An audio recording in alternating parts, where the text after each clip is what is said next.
জাতীয় সংসদ নির্বাচন এবং গণভোটের তফসিল ঘোষণা করায় নির্বাচন কমিশনারকে আন্তরিক শুভেচ্ছা ও অভিনন্দন জানিয়েছেন প্রধান উপদেষ্টা অধ্যাপক মোহাম্মদ ইউনূস। এই তফসিল ঘোষণার মধ্য দিয়ে বাংলাদেশের গণতান্ত্রিক অভিযাত্রা একটি গুরুত্বপূর্ণ মাইলফলক অতিক্রম করল।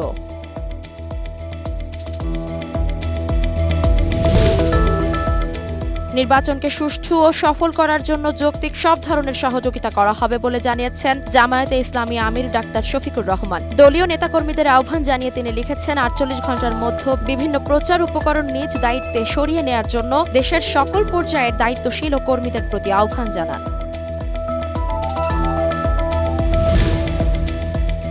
রাজধানীর ডেমরা এলাকায় সিটি কর্পোরেশনের ময়লার গাড়ির ধাক্কায় মোটরসাইকেল আরোহী ২ শিক্ষার্থী নিহত হয়েছেন। মরদেহ দুটি ঢাকা মেডিকেল কলেজ হাসপাতালের মর্গে রাখা হয়েছে। এ ঘটনায় ডেমরা থানা পুলিশ ঘাতক গাড়িটিকে জব্দ করেছে।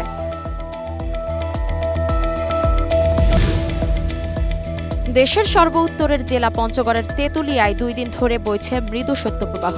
সকাল ৯টায় তেঁতুলিয়ায় সর্বনিম্ন তাপমাত্রা রেকর্ড করা হয় ৯.৫ ডিগ্রি সেলসিয়াস, যা শীতের দাপটকে আরও তীব্রভাবে অনুভূত করিয়েছে।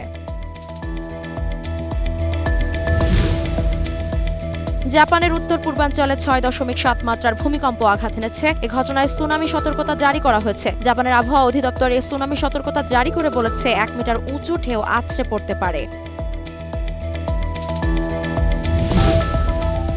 ২০২৬ ফিফা বিশ্বকাপের জন্য টিকিটের আবেদন গ্রহণ শুরু হয়েছে। তবে টিকিট কেনার সুযোগ পৃথিবীর সব দেশের দর্শকদের জন্য প্রযোজ্য হলেও দুটি দেশের মানুষই এ নিয়ে অনিশ্চয়তায় ইরান ও হাইতি।